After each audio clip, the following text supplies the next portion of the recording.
Once theropod dinosaurs battled out the apex predator niches as seen with Supasaurus, who survived and outlived the giant Pseudosuchian Phaseolasuchus by a few million years, theropods already started to turn the tables in many ecosystems around the Americas and Europe in particular. By the time the Jurassic came clocking in, about 201 million years ago, the theropod evolution really went wild, with genuses such as Saltriovenator and Dilophosaurus raving around Europe and North America. However, because the Earth was one big continent called Pangaea back in the Triassic, theropods had the time to spread wide and far. By the time Pangaea broke apart into Gondwana and Laurasia, theropods even managed to thrive at the end of the world.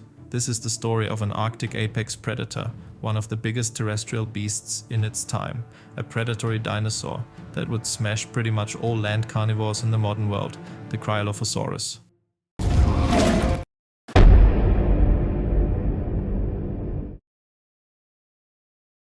In 1991, Cryolophosaurus ellioti was first excavated in the early Jurassic Pliensbachian Aged Hanson Formation on the Antarctic Mount Kirkpatrick, with the fossils dating back into a time period from somewhere between 186 and 182 million years ago.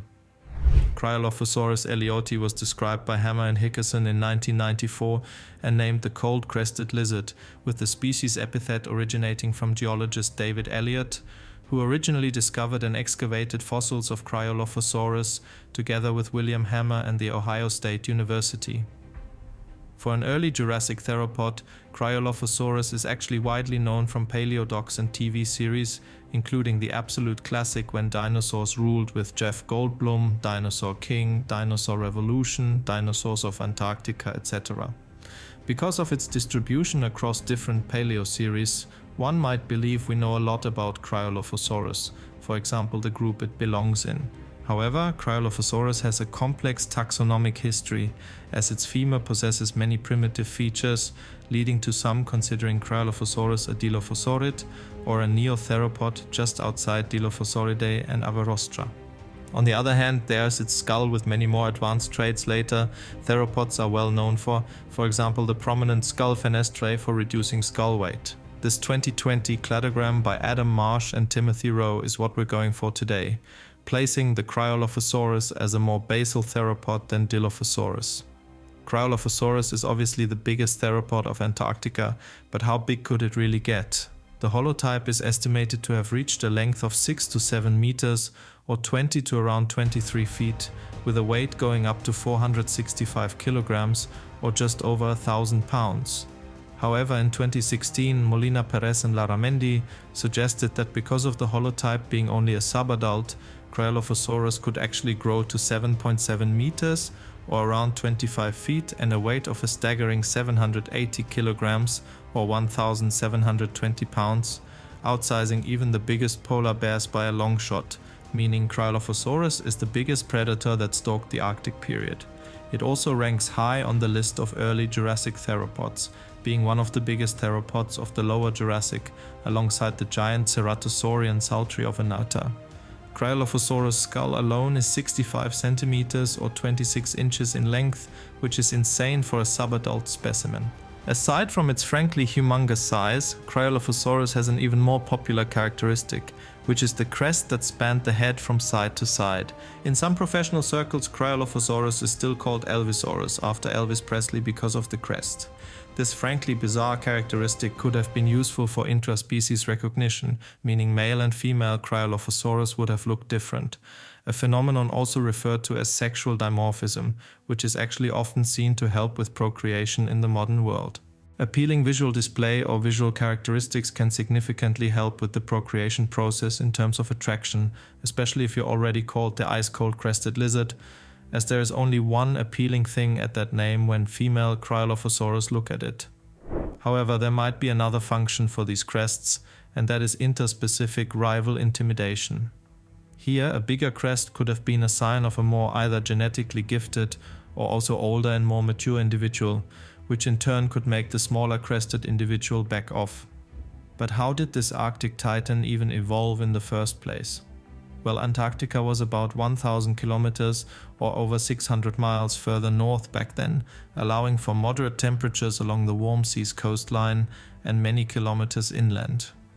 It must have been quite a lot warmer back then for our holotype cryolophosaurus, as he lived about 650 kilometers or 400 miles north of the early Jurassic South Pole. Well, models of Jurassic airflow indicate that coastal areas probably never dropped much below freezing temperatures, although more extreme conditions existed inland. This would mean Cryolophosaurus would have probably preferred living alongside the coastline and not as far inland, as the temperatures and conditions are rather hostile to life, as keeping the body warm requires higher calorie output, meaning the cryo would have needed to get more food. But what did the Cryolophosaurus hunt? Well, occasionally he may have fed on big marine animals washed ashore along the coast as seen in Saltrio venata, but the holotype showed specific signs of hunting a tritylodont, a type of mammal-esque cynodont with the gut content indicating so. However, the holotype's carcass was also scavenged by another juvenile Cryolophosaurus whose teeth were found nearby. As the apex predator of its environment, the Hansen Formation would have given the Cryolophosaurus a plethora of different options to choose for hunting, as aside from Cryolophosaurus, the formation does include synapsids such as a tritylodontid, a dimorphodontid pterosaur, dinosaurs such as an indeterminate but probably basal ornithischian, sauropodomorphs including Glacialisaurus, a masopod, a masospondylid, and an indeterminate potential sauropod, as well as theropods such as an indeterminate potential coelophysid and an indeterminate neotheropod. The formation also includes a whole lot of arthropods, including platodines, beetles, clam shrimps, ostracods, etc. Cryolophosaurus, being the apex predator, would have been feeding on the sauropodomorphs and potentially the sauropods, as well as the ornithischian dinosaurs, synapsids, arthropods, and smaller predators if necessary.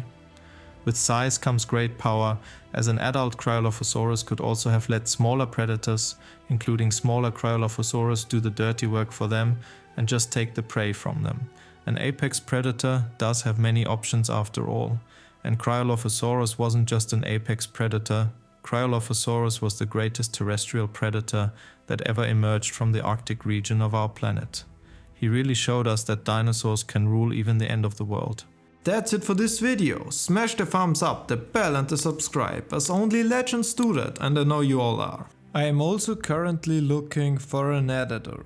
If you want to join, just send an email to official.megaraptor@gmail.com. Add a YouTube link of an unlisted video of a 30 to 60 second clip using one of my voiceovers or even your own voiceover with some pictures and videos of the dinosaurs and other prehistoric animals talked about in the voiceover. I would also recommend adding some movement to the video, such as zooms, transitions and so on. You can add some memes for bonus points. I'm different. I am the one that can see John Cena.